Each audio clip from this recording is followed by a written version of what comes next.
Hi friends, అంతా ఎలా ఉన్నారు? బాబు బ్లాగ్స్కి స్వాగతం.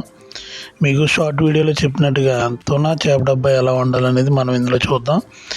ఇది వచ్చేసరికి మనం చిన్న ఫ్రై ప్యాన్ని స్టవ్ మీద పెట్టుకొని దాంట్లో సన్నగా చీలుకొని పచ్చిమిరపకాయలు వేసుకోవాలి.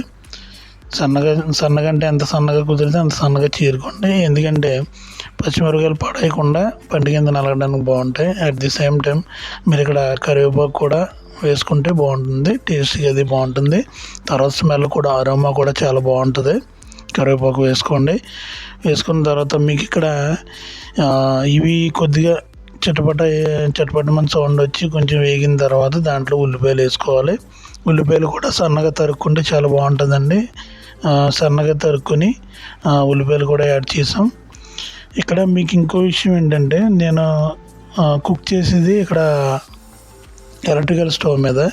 ఎలక్ట్రికల్ స్టవ్ ఏంటంటే కువైట్లో చాలా ఎక్కువగా యూజ్ చేస్తూ ఉంటారు ఎలక్ట్రికల్ స్టవ్. ఎందుకంటే దీనికి గ్యాస్ సిలిండర్ ఫిట్ చేయడం, తర్వాత గ్యాస్ అయిపోయి తెచ్చుకోవడం, ఎటువంటి సమస్యలన్నీ ఉండవు కాబట్టి ఈ స్టవ్ని ఎక్కువ యూజ్ చేస్తూ ఉంటారు. అట్ ది సేమ్ టైం కువైట్లో కరెంటు బిల్లు ప్రాబ్లం ఉండదు కాబట్టి మనకి ఎటువంటి ప్రాబ్లం లేకుండా హ్యాపీగా వంట చేసుకోవచ్చు. కువైట్లో ఈ ఇబ్బంది లేకుండా వంట చేసుకోవాలంటే ఈ ఎలక్ట్రికల్ స్టవ్ అనేది చాలా బాగా యూజ్ అవుతుంది. తర్వాత షార్ట్ సర్క్యూట్ అవుతుంది అనే ప్రాబ్లం కానీ అటువంటివి ఏమీ ఉండవు. ఈజీగా క్లిప్ అవ్వడానికి అది కూడా ఇక్కడ అవైలబిలిటీ ఉంటుంది. అట్ ది సేమ్ టైము మీరు ఇక్కడ ఏంటంటే చూసినట్లయితే ఉల్లిపాయలు వేగిన తర్వాత కొద్దిగా దీంట్లో సాల్ట్ వేసుకోవాలి. సాల్ట్ వేసుకోవడం వల్ల ఏమవుద్దంటే ఉల్లిపాయలన్నీ కూడా మెత్తబడతాయి అన్నమాట. స్పీడ్గా కుక్ అవ్వడానికి అవకాశం ఉంటుంది.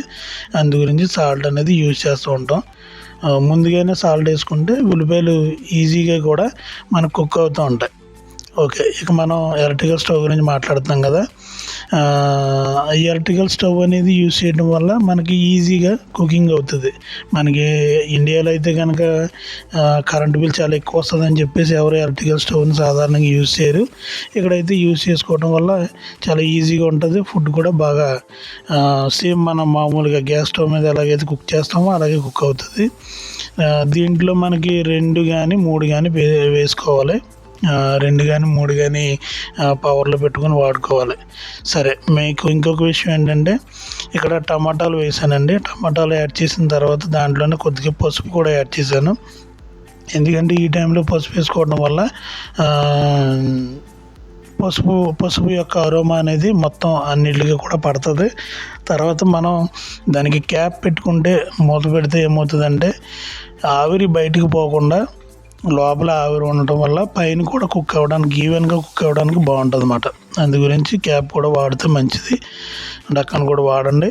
తర్వాత ఇంకోటి ఏంటంటే, నేను చేసేది ఎలక్ట్రికల్ స్టవ్ మీద కాబట్టి నేను పద్దాకా గరిటెతోటి తిప్పుతూ ఉంటాను. ఎందుకంటే మాడిపోకుండా ఉంటుందని చెప్పి. తర్వాత ఇప్పుడు మనం కారం వేసుకుందాం. కారం మీకు రుచికి తగినట్టుగా వేసుకోండి. ఎంత వేసుకోండి అని చెప్పను. నేను ఉజ్జాయింపుగా నాకు ఇష్టమైనట్టుగా నేను కారం వేసుకుంటూ ఉంటాను. మ్యాక్సిమం 2 స్పూన్స్ 2.5 స్పూన్స్ అయితే సరిపోతుంది. కారం తక్కువ తినే వాళ్ళు అయితే కనుక. నేనైతే ఎక్కువ తింటాను కాబట్టి 3 స్పూన్స్ వేసాను. 3 స్పూన్స్ కారం వేసుకొని మళ్ళీ కలియబెట్టండి. అంతా కూడా కలియబెట్టి కలుపుతూ ఉండాలి. ఎందుకంటే ఇది ఎలక్ట్రికల్ స్టవ్ కాబట్టి స్పీడ్గా కుక్ అవుతుంది అన్నమాట. మంట స్పీడ్గా వస్తూ ఉంటుంది. మంట అంటే మంట రాదు, అది దానిపైన ఉంటాయి కదా, పైన ఐరన్ ఉన్నాయి కదా, ఆ ఐరన్ హీట్ అవుతూ ఉంటాయి. ఆ హీట్ వచ్చి ఈ ప్యాన్కి తగులుతూ ఉంటుంది. ఇప్పుడు మనం ఏం చేద్దామంటే ఒక 2 కోడిగుడ్లు. మనకి ఈ చేప డబ్బాలో స్పెషాలిటీ ఏంటంటే, స్పెషల్గా టేస్ట్ బాగుండాలి అని అంటే కనుక సరదాగా 2 ఎగ్స్ తీసుకొని ఆ 2 ఎగ్స్ని కూడా అందులో వేసుకుంటే టేస్ట్ అనేది చాలా బాగుంటుంది. చాలా ఎక్సలెంట్గా ఉంటుంది. ఒకసారి ట్రై చేసి చూడండి. చాలామంది కూడా చేప డబ్బా మామూలుగా వండుకొని తినేస్తూ ఉంటారు. కానీ ఈ 1-2 ఎగ్స్ యాడ్ చేయడం వల్ల దాని టేస్ట్ అనేది ఇంకా హై పిచ్లోకి వెళ్తుంది. అలాగని మీరు ఒక 3-4 వేసారు కానీ అలా వేస్తే ఎగ్ ఫ్రైలా ఉంటుంది. ఓకే ఫ్రెండ్స్, అలాగని చేయకండి. మీరేంటంటే ఒక 2 ఎగ్స్ వేసుకోండి అంతే, అంతకు మించి వేయకండి. ఇది ఇక్కడ చూడండి, నేను మీకు డబ్బా చూపిస్తున్నాను. ఇది అమెరికానా వాడిది ఈ తునా చేప. అమెరికానా కంపెనీ అన్నమాట. ఆ కంపెనీది నేను ఇక్కడ యూజ్ చేస్తున్నాను. ఆ డబ్బా షేప్ కూడా అట్లా ఉంటుంది. పెద్దంత బరువే ఉండదు, చిన్నదే. ఒక 150-200 గ్రామ్స్ వరకు ఉండొచ్చు. మేబీ 350 అట్లా ఉండొచ్చు. అంతకు మించి వెయిట్ ఏమి ఉండదు అందులో. సరేనా ఫ్రెండ్స్, అందులో ఆయిల్ ఉంటుంది అందులో లోపల. కొన్ని అయితే సన్ఫ్లవర్ ఆయిల్ ఉంటుంది, కొన్ని డబ్బాల్లో అయితే కనుక ఆలివ్ ఆయిల్ ఉంటుంది, అట్లా ఆయిల్ ఉంటుంది. ఆయిల్ నేను మ్యాక్సిమం రిమూవ్ చేసేస్తాను, ఎందుకంటే అది ఎటువంటి ఆయిల్ ఏంటని చెప్పి రిమూవ్ చేసేస్తాను. మీరు వాడుకోవాలంటే వాడుకోవచ్చు, కానీ నేనైతే వాడను. నేను వంపేసి నేను వాడే ఆయిల్లోనే దాన్ని బాయిల్ చేయడానికి ప్రయత్నం చేస్తాను అనమాట. ఆ చేప డబ్బా వచ్చి అట్లా ఉంటుంది లోపల. అది మీట్ అనేది ఆ విధంగా ఉంటుంది అన్నమాట. ఓకేనా ఫ్రెండ్స్, అది వేసి కలిపెడుతూ ఉండాలి, ఎందుకంటే కింద మాడిపోకుండా ఉండడానికి కలిపెడుతూ ఉండాలి. మీరు కలిపెడుతున్నప్పుడే మీకు స్మెల్ తెలిసిపోతుంది, అరోమా అనేది చాలా బాగా వస్తూ ఉంటుంది. ఎందుకంటే మనకి సేమ్ ఇంచుమించుగా మన ఇండియాలోనూ సొరపిట్టు అంటాం, మీకు ఐడియా ఉంటుంది. తూర్పు పశ్చిమ గోదావరిలో ఎక్కువ సొరపిట్టు ఎక్కువ వాడుతూ ఉంటారు. సో అటువంటి ఆ విధంగా ఆ టేస్ట్, ఆ అరోమా అనేది మనకి స్మెల్ తెలుస్తూ ఉంటుంది అన్నమాట. మనం ఎప్పుడైతే ఈ చేప డబ్బాలు అందులో వేసి మనం ఎప్పుడైతే కలుపుతూ ఉన్నామో అరోమా తెలిసిపోతుంది, చాలా నీట్గా, చాలా బాగుంటుంది. తర్వాత నేను ఇక్కడ ఫిష్ మసాలా కూడా వాడుతున్నాను కొద్దిగా, ఎందుకంటే ఫిష్ మసాలా వేసుకోవడం వల్ల ఫిష్ టేస్ట్ మనకు తెలుస్తుంది అన్నమాట. ఫిష్ మసాలా కొద్దిగాను, తర్వాత అందులో ధనియాల పొడి, జీలకర్ర పొడి కలిపిన మిక్చర్ కూడా కొద్దిగా వాడాను. ఇవి వాడడం వల్ల ఏమవుతుందంటే మనకి టేస్ట్ అనేది బాగా తెలుస్తుంది అన్నమాట, నీట్గా ఉంటుంది, తెలుస్తుంది.